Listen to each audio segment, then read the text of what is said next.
Okay, so a lot of podcasts, they just start. They don't acknowledge the audience at all. And there's really no introduction to the episode. It's just a cold start into the conversation. And I know Black Friday just passed, and I didn't do any shopping, but I know that you did. And I kind of want you to give us a little recap of what happened. Yeah, I'm always trying to relive the glory days of Black Friday when you would wake up at the crack of dawn and stand in line and wait for something because they only had a handful of each item for $50 or whatever, like an Xbox or something like that.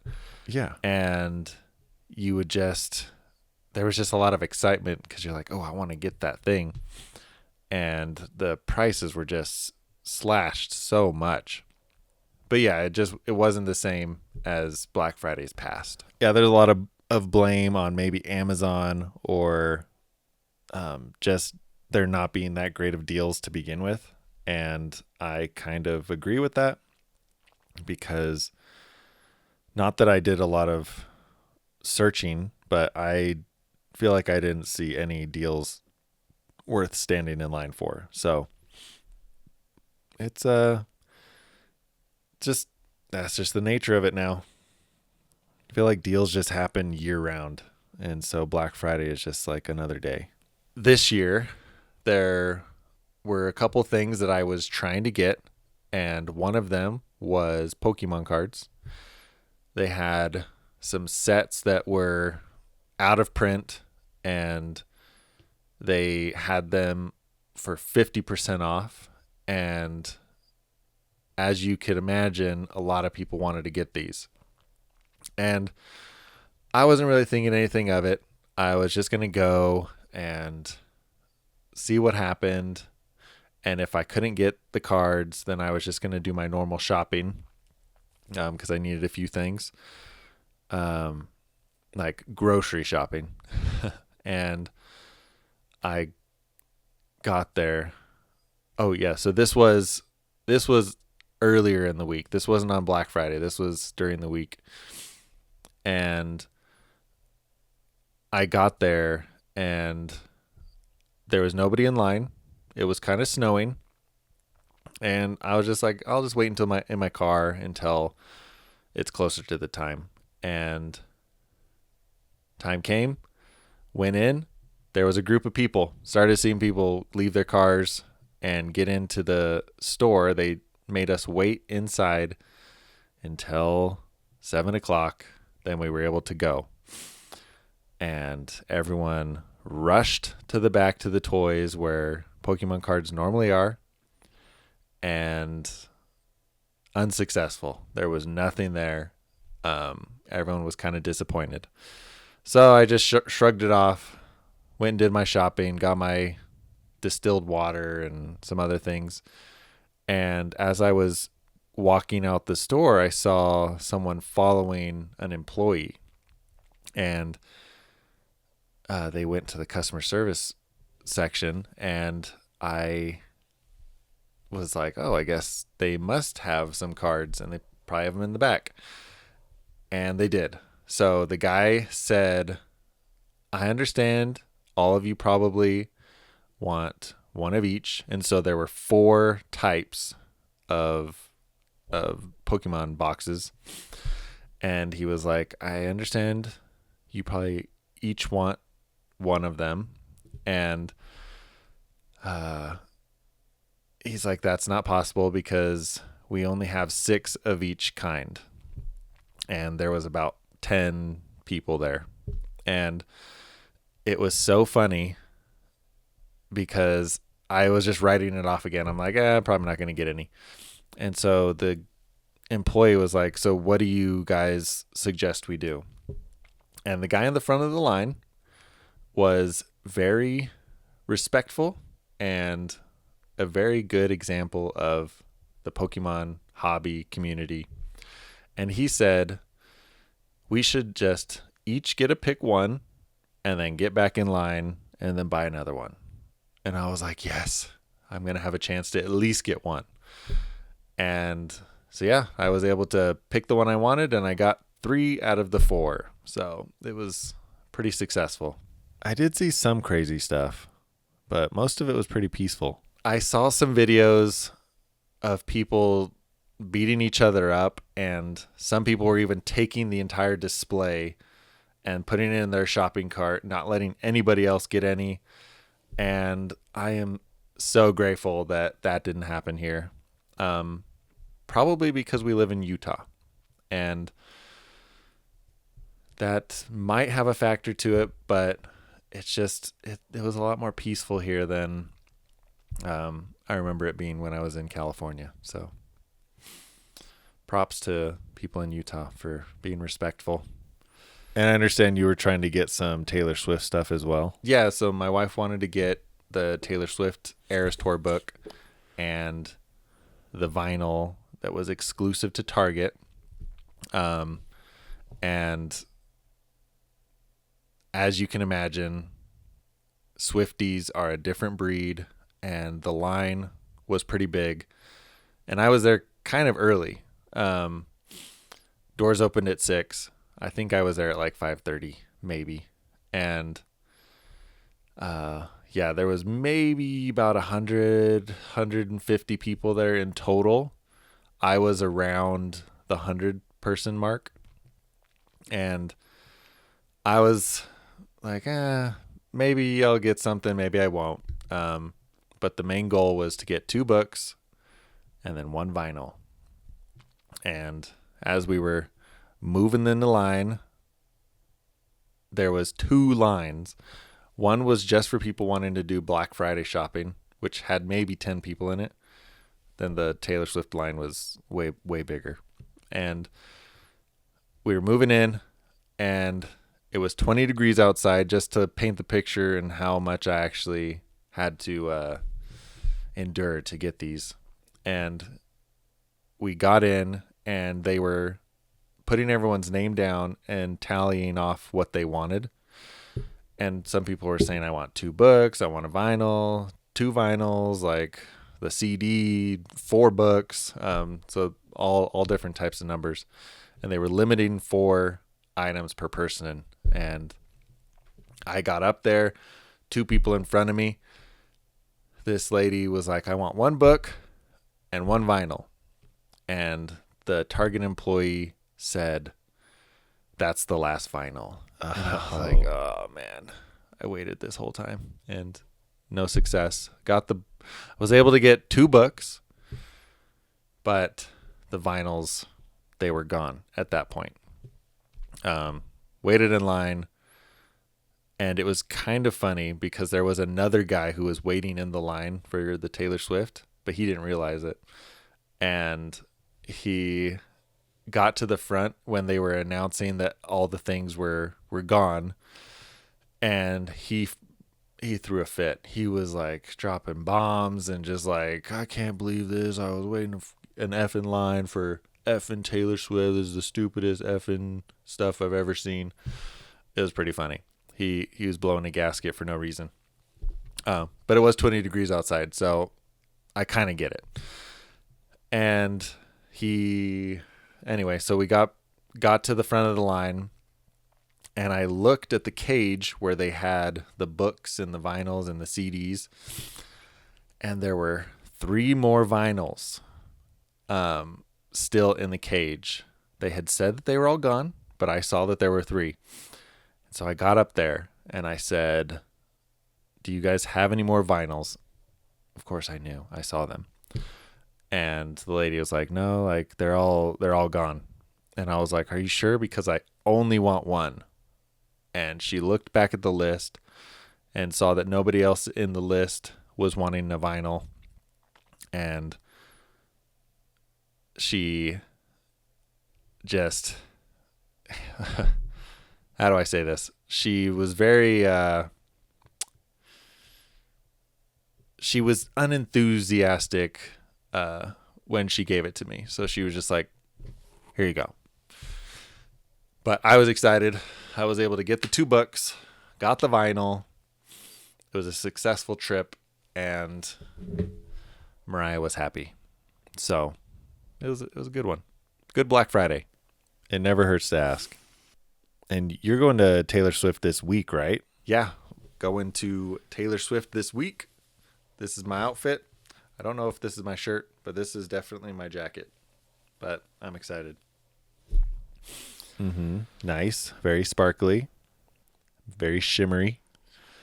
You're going to have a great time. Yeah, it's going to be a fun experience. Expensive experience, but worth every penny. So I'm a little jealous. I wasn't able to get tickets. But it's a very respectable concert, and it was kind of cool how long it actually went on for. And it brought a lot of money for each of the cities that they visited.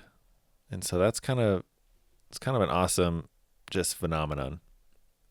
And it also is kind of like with Black Friday, I feel like a lot of people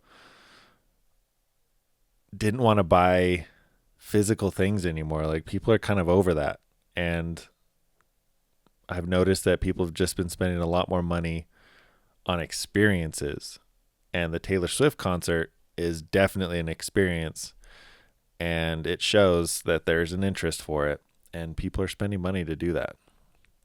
So more experiences are definitely drivers of the economy. Experiences are just where it's at. I mean, I like having things because you get to keep it and you can always remember having it. But experiences, memories, like those are priceless. And speaking of experiences, have you been playing the Pokemon TCG Pocket game? I have definitely been playing that game. Yeah, so it's one of those things that I'm like, you aren't actually owning these cards. You don't get to hold them. It's kind of like the NFT thing where you're spending this money on a digital item token that you can't do anything with. But with NFTs, you can sell them or trade them. But with these ones, they're kind of just for you and your own enjoyment. And I'm kind of excited because I only have one more card left that I need to get for the collection to get Mew. Because if you get the first 150 Pokemon in the cards, then you get a Mew card. And I only need one more. It's a stupid muck card, and I haven't gotten it yet. But I was saving one of my packs to open up on the podcast. And I mean, I'm hoping I get the Mew right now, but I mean, let's just see what happens. Well, dude, what are you waiting for? Let's see it. Okay, here we go.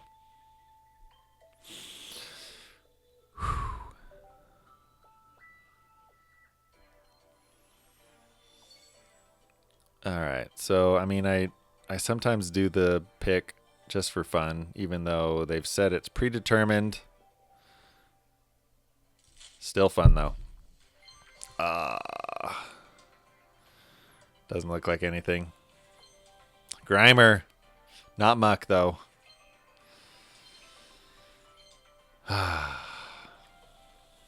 Very unfortunate.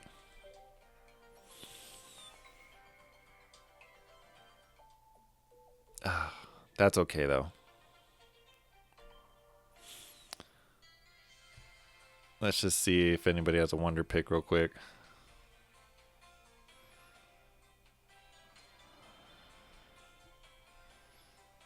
And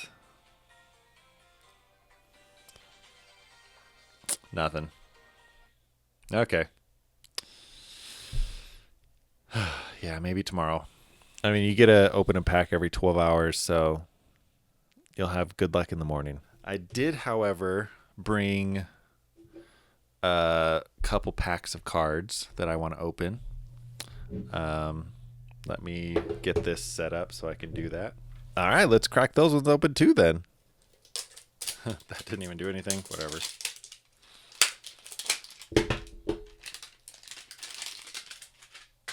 All right. Let's see what we get. Ooh, get some 151 packs. Nice little coin.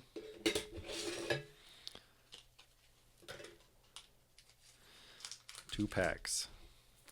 Pretty cool.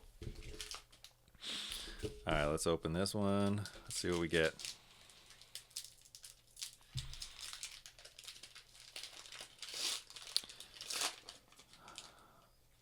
I don't know. Is there a card trick anymore? I don't even know.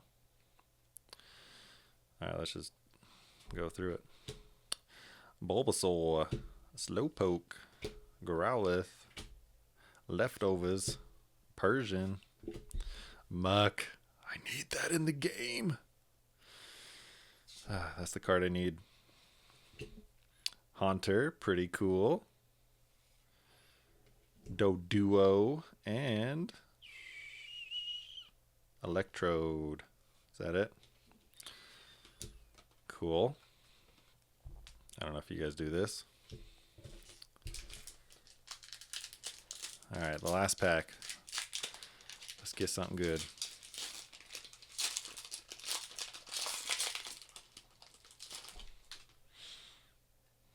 Okay. Karabi.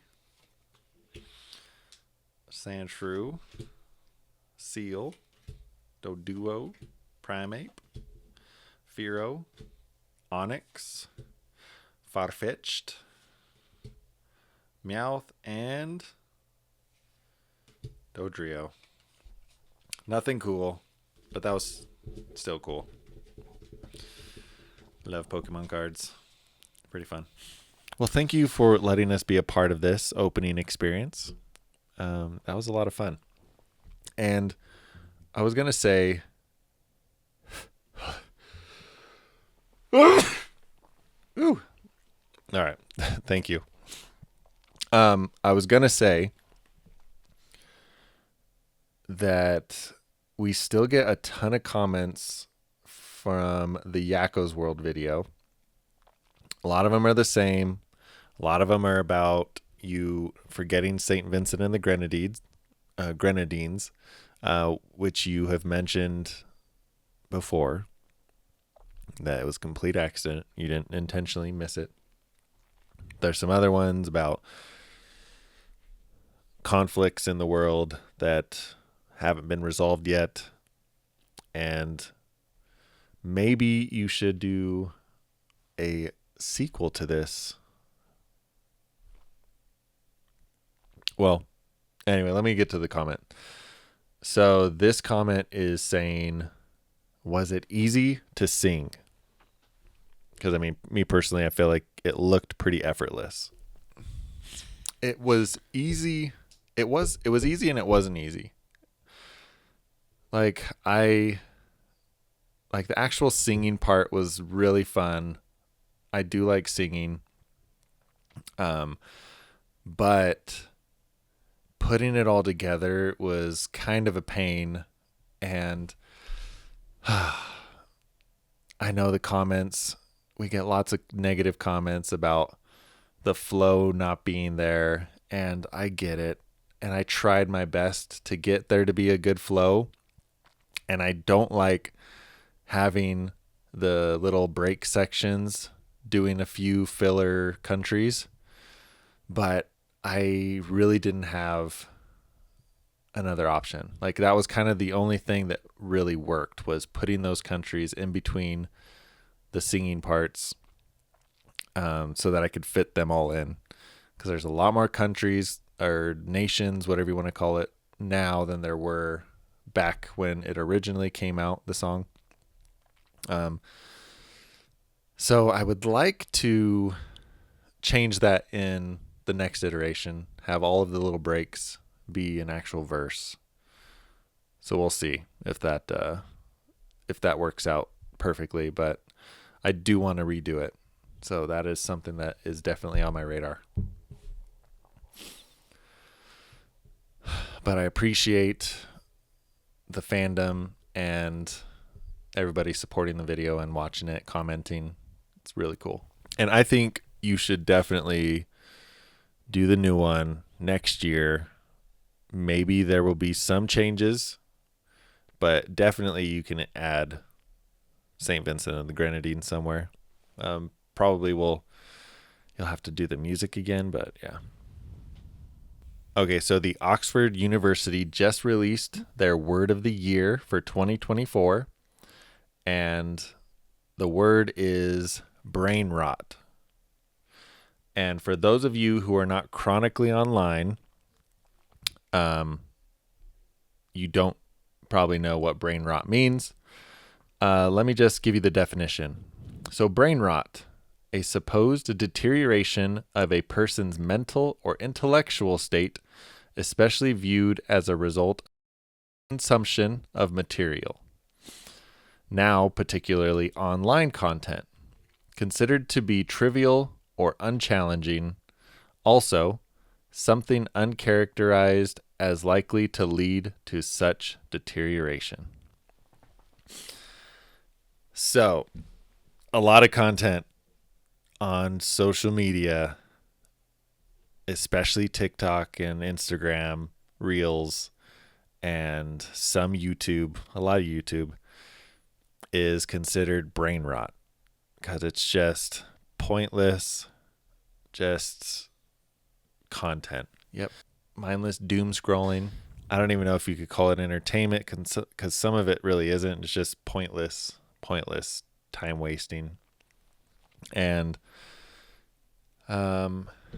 yeah, it's just kind of interesting how things just end up in the lexicon, and we'll be talking about brain rot for years to come. And yeah, and kind of in the spirit of the word, I think we should just end the podcast right here.